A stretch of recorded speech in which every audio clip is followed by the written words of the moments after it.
Assalamualaikum warahmatullahi wabarakatuh.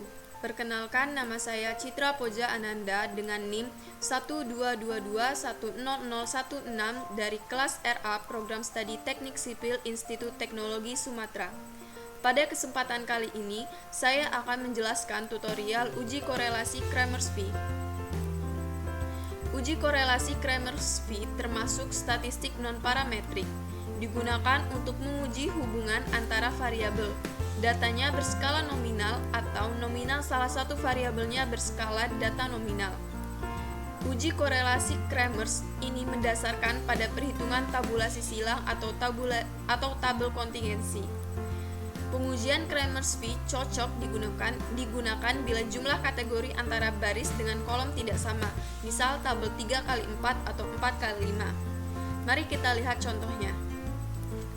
Pada contoh soal ini diketahui suatu penelitian dilakukan untuk mengetahui apakah ada hubungan antara pendidikan dengan pilihan partai.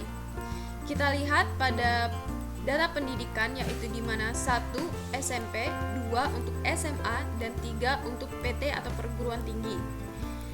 Dan data pendidikan ini merupakan data yang berskala ordinal. Sedangkan untuk pada data partai kita lihat di mana 1 merupakan partai A, 2 merupakan partai B, 3 merupakan partai C, dan 4 merupakan partai D.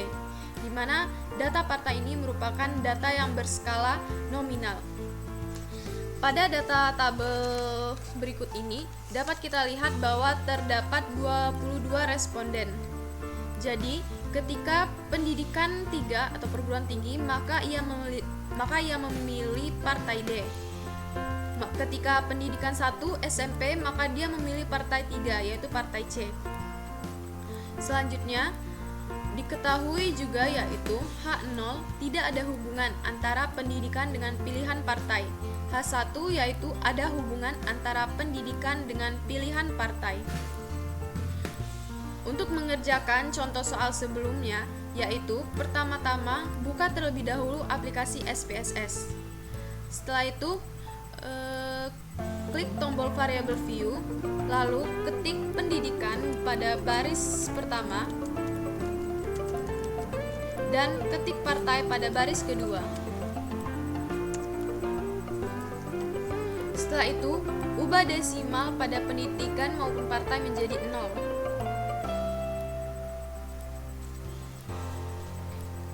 Selanjutnya, klik kolom value pada pendidikan maupun partai.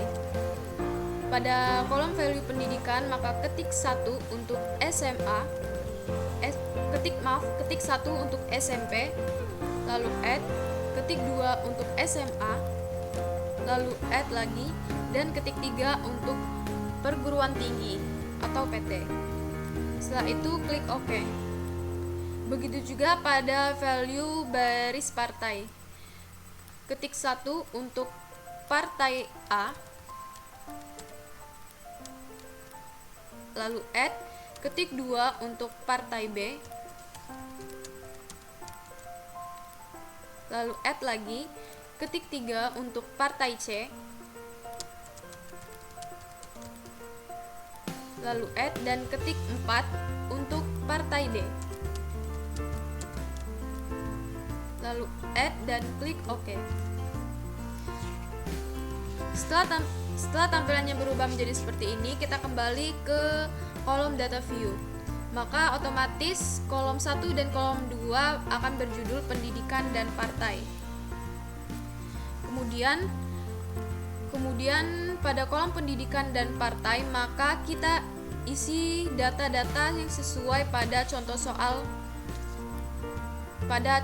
yang tersedia.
Setelah data pendidikan dan partai sudah terisi sesuai dengan data pada contoh soal,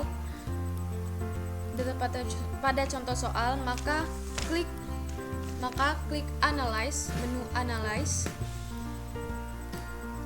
Lalu pilih Descriptive Statistic dan pilih Cross Tabs.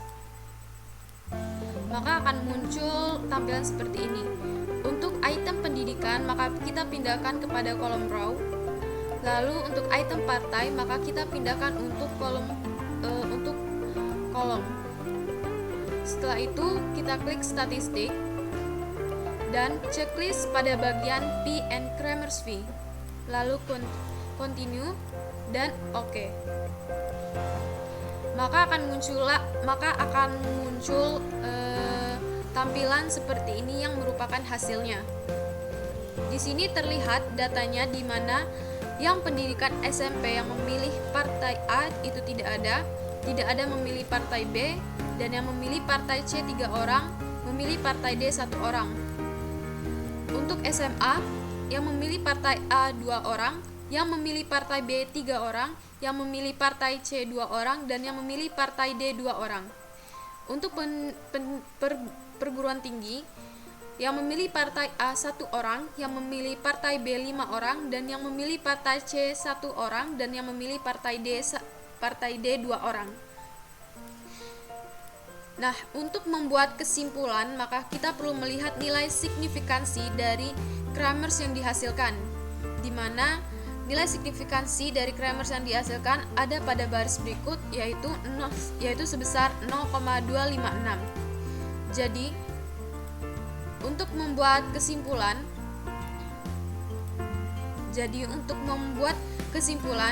jika signifikan kurang dari 0,05, maka H0 ditolak. Sedangkan signifikansi yang dihasilkan pada contoh soal yang telah dikerjakan yaitu sebesar 0,256, yang lebih besar daripada 0,05. Karena nilai signifikan lebih besar dari 0,05, maka H0 diterima. Jadi, kesimpulan penelitiannya adalah tidak ada hubungan antara pendidikan dengan pilihan partai. Mungkin sekian tutorial dari saya mengenai uji Cramer's fee. Apabila terdapat salah kata dan terdapat kekurangan, saya mohon maaf. Saya akhiri. Wassalamualaikum warahmatullahi wabarakatuh.